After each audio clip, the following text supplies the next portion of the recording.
compatriots and citizens of SADC, Africa and the progressive world, on this 25th day of October, and on behalf of the people and government of Zimbabwe, our party ZANU-PF, and on my behalf, I express profound gratitude to the Southern African Development Community, SADC, the African Union, AU, and to other progressive forces for the support and unwavering solidarity we continue to receive as we struggle against the illegal sanctions imposed on us by some Western countries. This is a day SADC designated yearly to express its opposition to and outrage against the illegal Western sanctions against Zimbabwe until they are removed.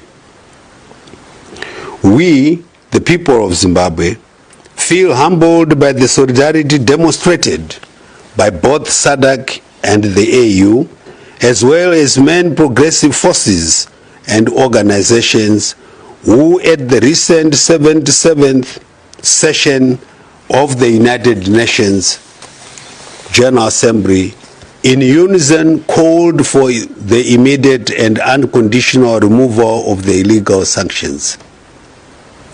I particularly express Zimbabwe's gratitude to Excellencies President Macky Sall, President Felix Tshisekedi, President Eric Masisi, President Cyril Ramaphosa, President Hage Geingob, and President William Ruto for leading Africa's charge against the illegal sanctions. They gave the campaign an airy and emphatic start. In addition, the endorsement of the findings and recommendations contained in the final report of the United Nations Special Rapporteur on Unilateral Coercive Measures, Ms. Alena Dohan, is a welcome development. It is the people of Zimbabwe's trust and fervent hope that the recommendations of the report will help persuade the West to immediately and unconditionally lift the illegal sanctions which Zimbabwe does not deserve at all. The sanctions regime undermines the tenets of the human factor approach of nations in pursuit of sustainable socio-economic development. They are an attack on the freedoms and on the sovereignty of Zimbabwe. Further, the illegal sanctions defy the fundamentals and precepts of international law. They challenge the notion of equality of nations and the values of global governance enshrined in the United Nations Charter. Today, we unite with the SADC region, Africa, and the progressive world to condemn the long-standing injustice meted out against the people of Zimbabwe by a few Western nations acting unilaterally and outside the UN Charter. We call, press, and reiterate that these illegal sanctions must go. The people and government of Zimbabwe deserve a chance. We are not and will never yield to the sanctions, conditioning, and strangulating effect. We will never give up on sacred ideals and goals of our protracted armed liberation struggle. We will not abandon the path we have chosen for ourselves as a sovereign people to develop, modernize, and industrialize our great motherland, Zimbabwe, using our own capabilities, resources, and international goodwill. fellow Zimbabweans, ladies and gentlemen, the theme of this year's SADC Anti-Sanction Day, enhancing Zimbabwe's resilience through economic development, engagement and re-engagement, is most fitting and inspiring. It exhorts us all to continue building our resilience, adaptive capacities, and strategies in the fight against these coercive measures.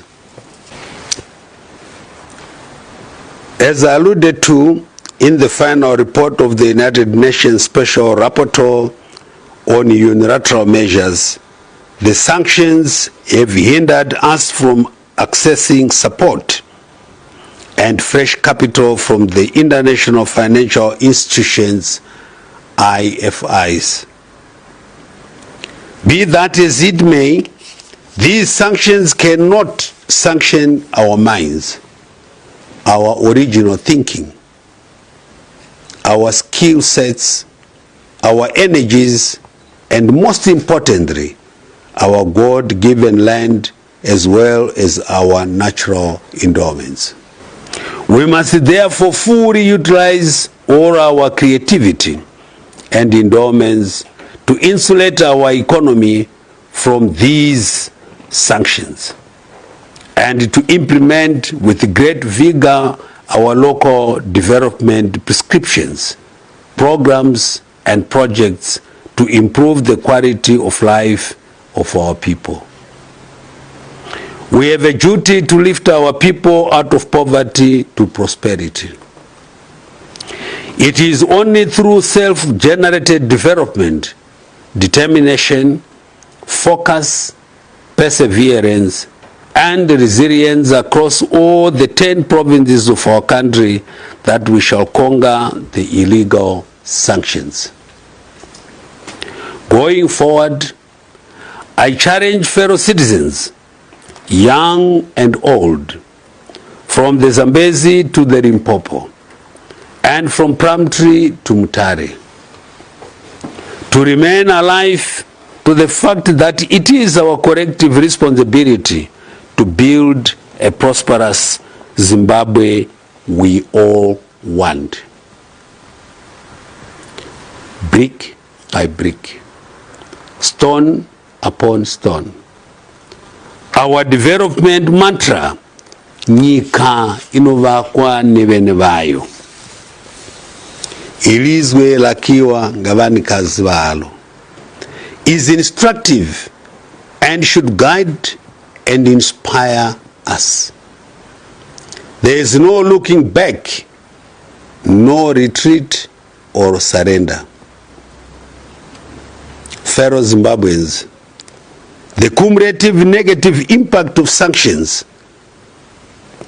for the more than 2 decades our country has been under them is immense and far-reaching.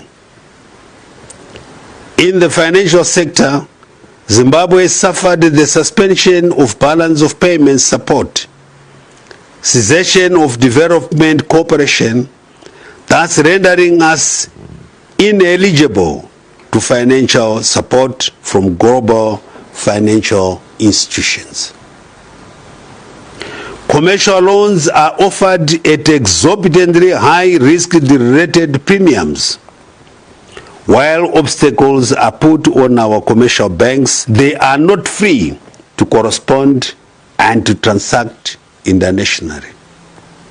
Furthermore, the rhetoric against Zimbabwe impacts negatively on our national brand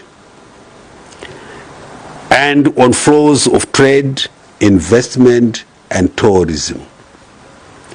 These unfortunate developments severely undermine the performance of all sectors of our economy.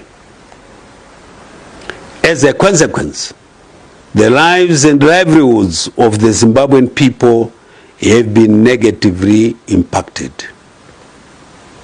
In spite of the illegal sanctions, the Second Republic continues to make progress in our quest to realize targets set out in the National Development Strategy 1, NDS1, the African Union Agenda 2063, and on Sustainable Development Goals.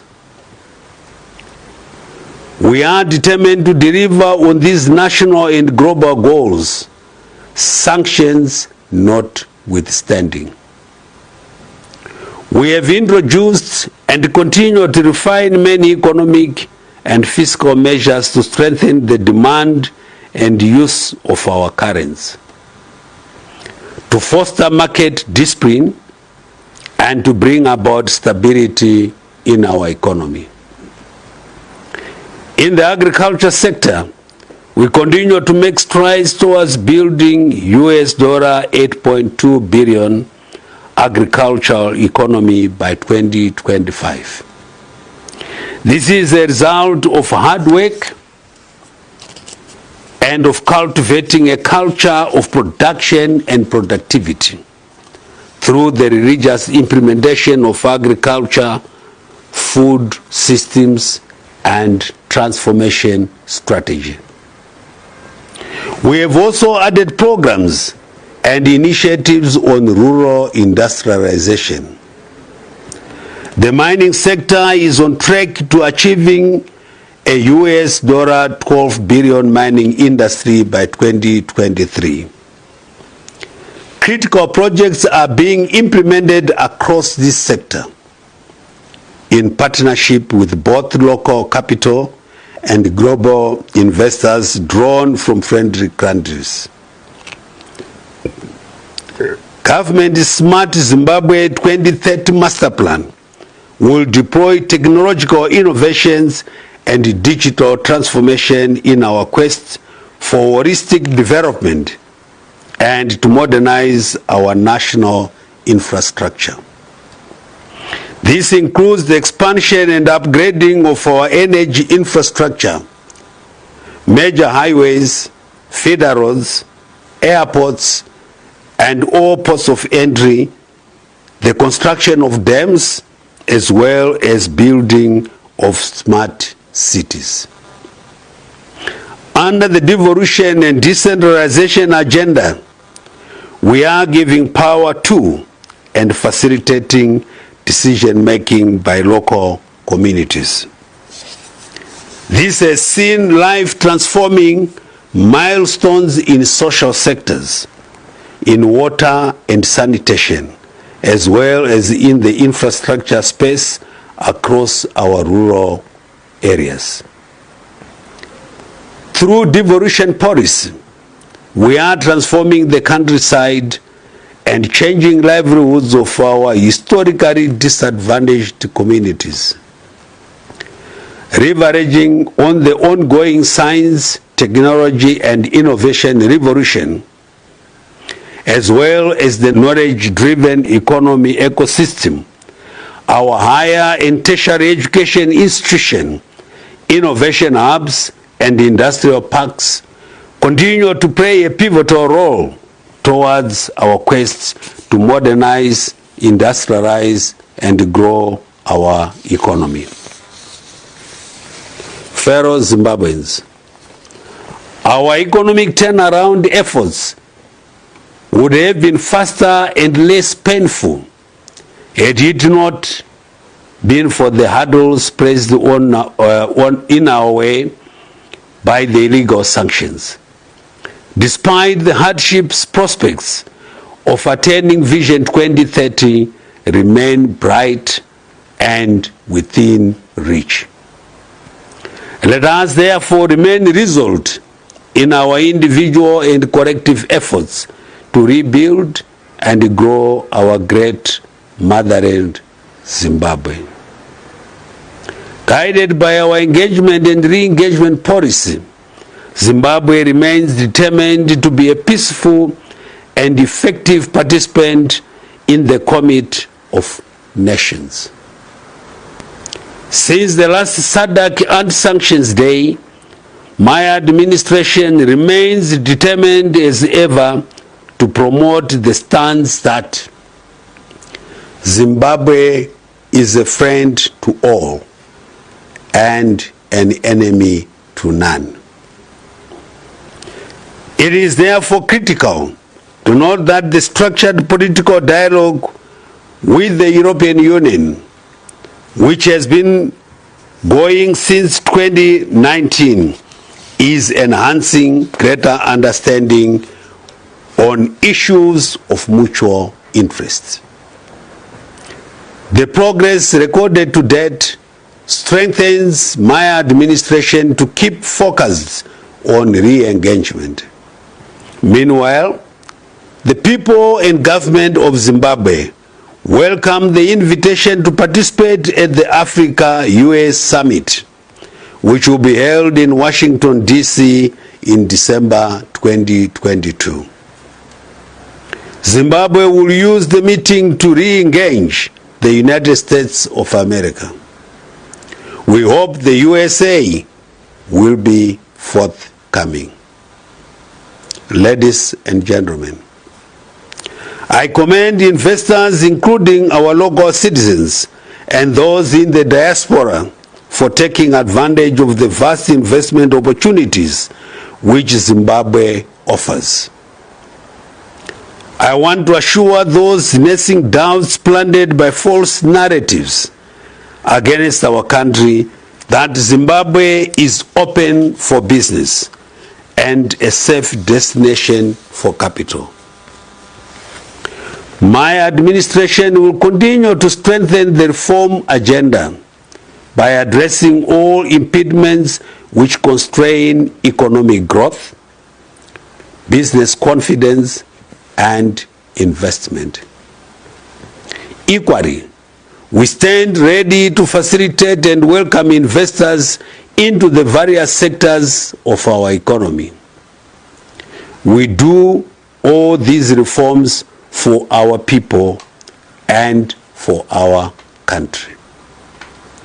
In conclusion, I want to thank all the citizens of our beloved motherland, Zimbabwe, for showing tremendous resilience and perseverance in the face of the illegal sanctions. Our enduring national character has seen us overcoming greater challenges we have faced in the past as a people and nation. The same character will propel us forward now and forever. Once again, thank you, SADC. Thank you, the African Union. Thank you, various progressive peoples, nations, and organizations. You have stood by us always, including on this day as we speak against the illegal sanctions. We, the people of Zimbabwe, are truly grateful. I reiterate our call for the immediate and unconditional removal of the illegal sanctions imposed on Zimbabwe. They must go, and go now. God bless you all. God bless Zimbabwe. God bless SADC and Africa. I thank you.